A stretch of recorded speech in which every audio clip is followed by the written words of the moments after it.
Baiklah, Assalamualaikum warahmatullahi wabarakatuh. Perkenalkan, nama saya Ramadan, NIM 160254243018, Program Studi Budidaya Perairan, Fakultas Ilmu Kelautan Perikanan, Universitas Maritim Raja Ali Haji. Baiklah, di sini saya akan memaparkan sidang hasil saya. Langsung saja kita masuk. Adapun yang berjudul yaitu pengaruh jarak tanam yang berbeda terhadap pertumbuhan rumput laut Capopicus alvarezi. Terima kasih sebelumnya saya ucapkan kepada dosen pembimbing saya yaitu Bapak Hengki Irawan SPI MPMSC dan Ibu Rika Wulandari SPI MSI. Baiklah, di sini saya akan menjelaskan beberapa latar belakang dari rumput laut itu sendiri, yang terdiri dari rumput laut, komoditi pentingnya, jarak tanam, metode.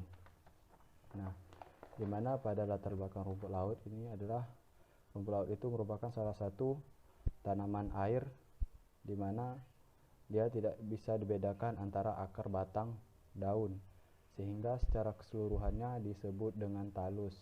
Itu menurut Hitler 2011. Sedangkan di mana komoditas ini merupakan salah satu komoditi unggulan atau penting, salah satu komoditi perikanan yang sangat banyak diproduksi, terutama pada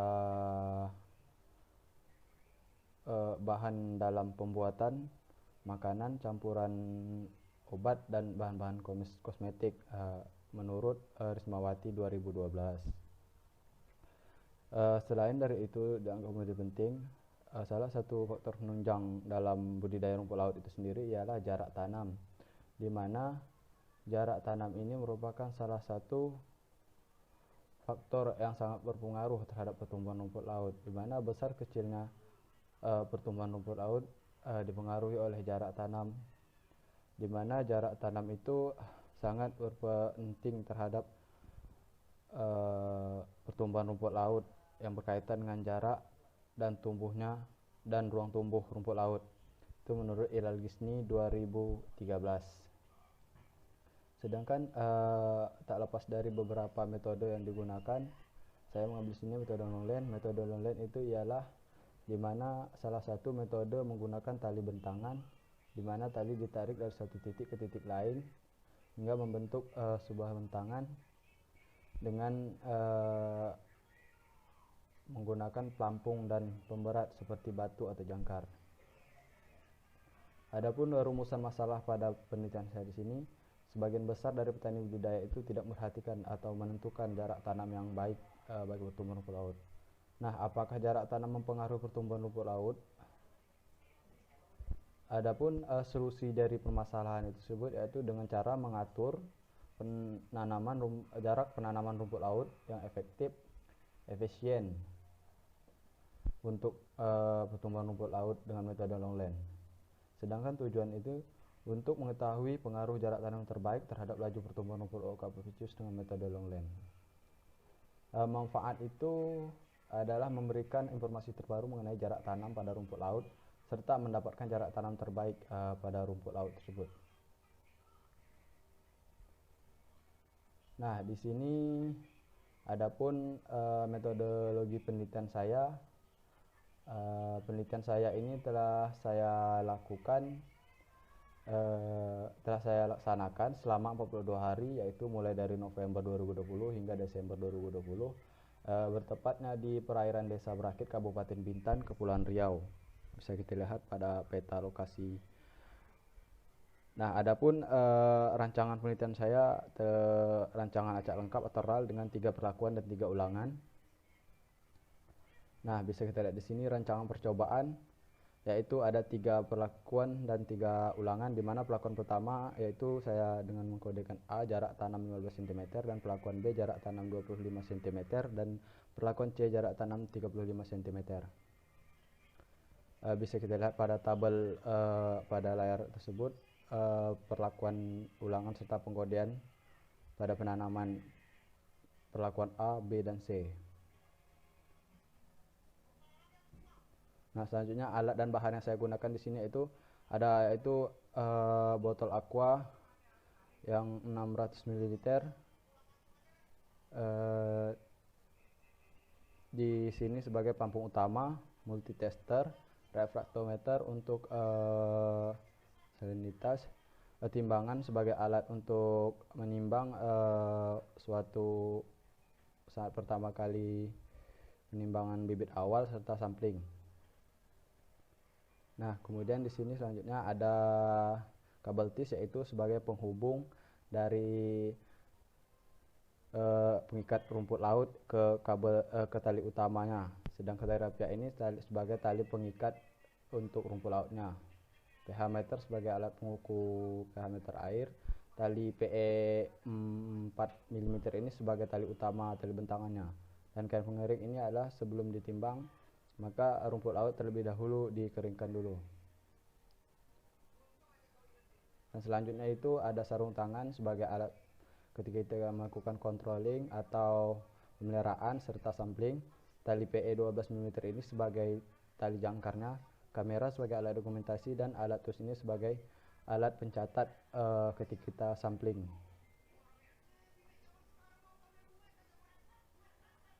Nah, adapun bahan yang digunakan di sini yaitu rumput laut jenis Cavapiscus alvarezi atau rumput laut hijau dengan berat awal yaitu kami dapatkan di Pulau Jaga, Kabupaten Karimun, sebanyak 8,1 kg. Prosedur penelitian di sini adapun yang pertama itu persiapan wadah, kedua persiapan bibit, ketiga pemeliharaan, dan keempat sampling, kelima lalu analisis data. Adapun persiapan wadah yaitu setiap tali diukur setiap masing-masing pada jarak tanam yang digunakan, yaitu jarak A menggunakan kepanjangan tali yaitu 4,5 meter, sedangkan jarak tanam pada 25 cm menggunakan tali utama 7,5 cm 7,5 meter, sedangkan perlakuan C menggunakan 10,5 meter.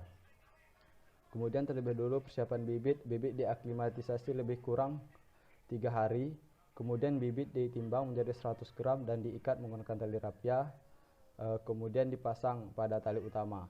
Nah, setelah pemasangan kemudian dilakukan pemeliharaan di mana setiap hari dilakukan dengan cara controlling, membuang sampah-sampah yang melekat pada bibit. Pemeliharaan ini dilakukan selama 42 hari. Sampling dilakukan menimbang dengan cara 7 hari sekali, yaitu dengan penimbangan bobot setiap sampling pada setiap perlakuan. Kemudian analisis data. Analisis data ini menggunakan aplikasi JABS 2020. Adapun parameter penelitian yang saya pakai di sini yaitu laju pertumbuhan spesifik atau terdiri dari pertumbuhan mutlak, terdiri dari bobot mutlak, pertumbuhan mutlak, pertumbuhan spesifik, tingkat kelangsungan hidup serta kualitas air. Dan analisis data ini menggunakan uji sidik ragam ANOVA. Kemudian hasil analisis beda nyata itu membuktikan apakah signifikan atau tidak. Kemudian dilanjutkan dengan uji Tukey. Nah, kemudian data pertumbuhan akan ditampilkan dalam bentuk grafik, dan kemudian data kualitas air akan dianalisis secara deskriptif atau tertulis. Adapun hasil penelitian saya di sini di mana bahwa hasil dari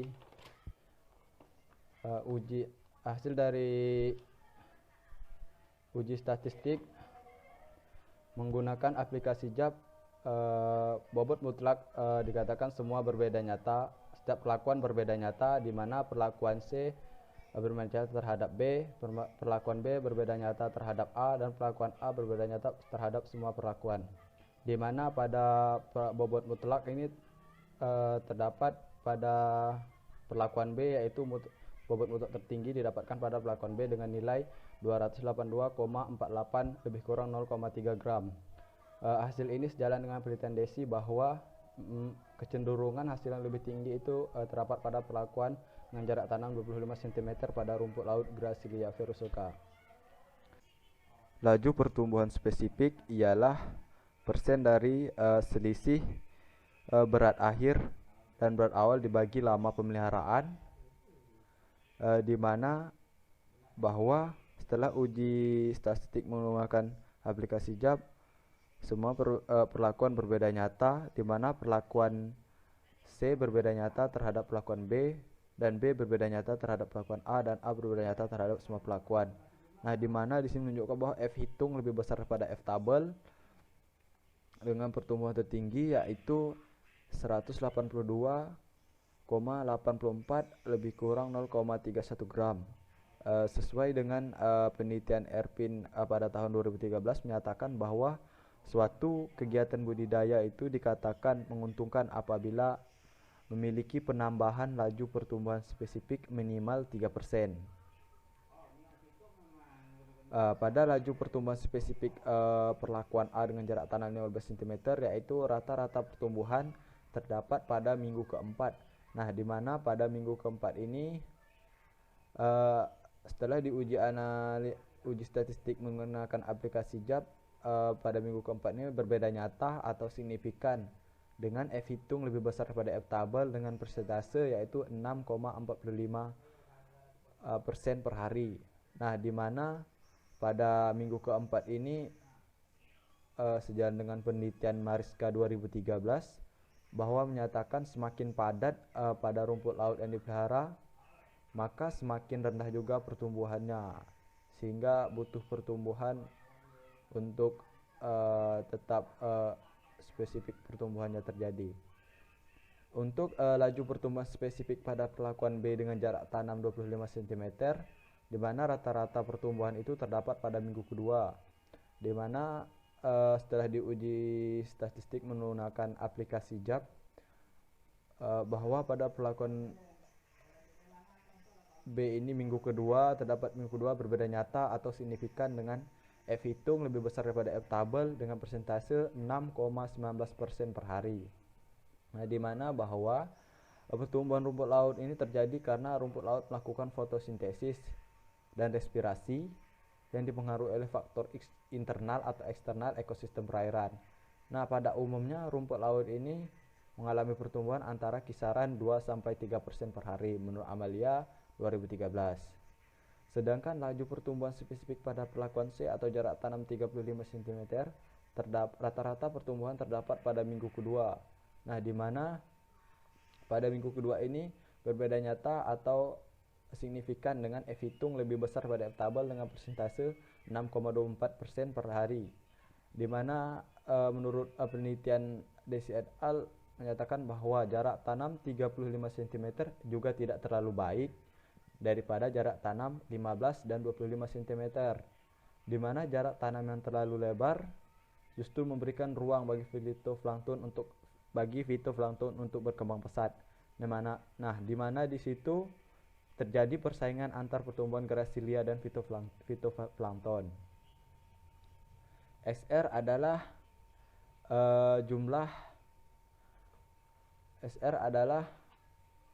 jumlah yang hidup pada akhir penelitian dibagi bibit awal penelitian.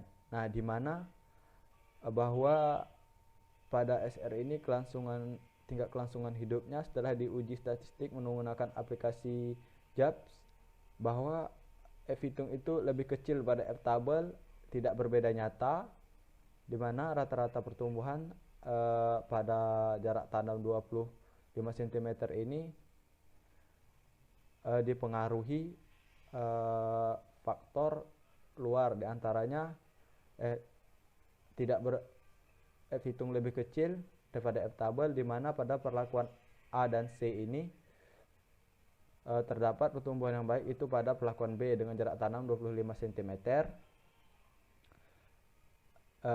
dipengaruhi oleh beberapa faktor luar, di mana antara sargasum dan lamun mati yang melekat pada tali saat pasang surut dan menarik ikatan bibit rumput laut. Nah, menurut hasil penelitian Latif 2008, peningkatan dan penurunan salinitas atas batas optimum menyebabkan rumput laut juga memudah patah, kurang elastis, dan pertumbuhan akan terhambat. Adapun kualitas air hasil penelitian saya, di mana parameter suhu, salinitas, dan pH didapatkan rata-rata nilai yaitu untuk suhu 29,8 derajat Celcius, sedangkan salinitas 33 ppt dan pH 8,3, di mana menurut standar SSI sudah masuk dalam rentang antara 28 dan 32. Menurut SNI 7572.2.2010. Begitu juga salinitas masuk dalam rentan antara 33 dari SNI 30 dan 33 ppt, SNI 7572.2 2010, dan juga diikuti dengan pH yaitu dari 8,3 masuk dalam rentang antara 75 dan 8,5, SNI 7572.2 2010. Data kualitas air ini dilakukan setiap minggu selama penelitian yaitu 42 hari selama 6 minggu. Dan menurut Wibowo et al 2020, salinitas yang ideal untuk budidaya rumput laut ialah 30 sampai 33 ppt. Baiklah, adapun kesimpulan dan saran dari hasil penelitian saya ini, yaitu kesimpulan bahwa jarak tanam berpengaruh dan berbeda nyata terhadap pertumbuhan mutlak dan laju pertumbuhan spesifik Capapicus alvarezi dengan metode longland. Yang kedua itu jarak tanam 25 merupakan jarak tanam yang optimal. Hasil yang didapatkan laju pertumbuhan spesifik rumput laut Capapicus alvarezi yaitu sebesar 6,90 lebih kurang 0,01% per harinya. Sedangkan untuk bobot mutlak rumput laut Capapicus alvarezi itu sebesar 282,84 lebih kurang 0,3 gram. Dan pertumbuhan mutlak pada rumput laut Capapicus alvarezi itu sendiri yaitu sebesar 182,84 lebih kurang 0,31 gram. Adapun saran dari penelitian saya ini disarankan bahwa jarak tanam budidaya rumput laut Capapicus alvarezi dianjurkan menggunakan jarak tanam 25 cm sebagai jarak tanam optimal, serta adanya penelitian lanjutan pada lamanya masa pemeliharaan terbaik terhadap pertumbuhan rumput laut Capapicus alvarezi pada jarak tanam menggunakan metode longland dengan kurungan atau netback. Hasil penelitian saya pada saat air pasang. Nah, ini adalah saat controlling atau pemeliharaan. Bibit dibersihkan dari Gracillia sargassum atau lamun yang menempel. Dan ini adalah hasil panen, hasil sampling akhir. Nah, ini adalah contoh gambar dari 3 perlakuan, yaitu ini perlakuan 15, ini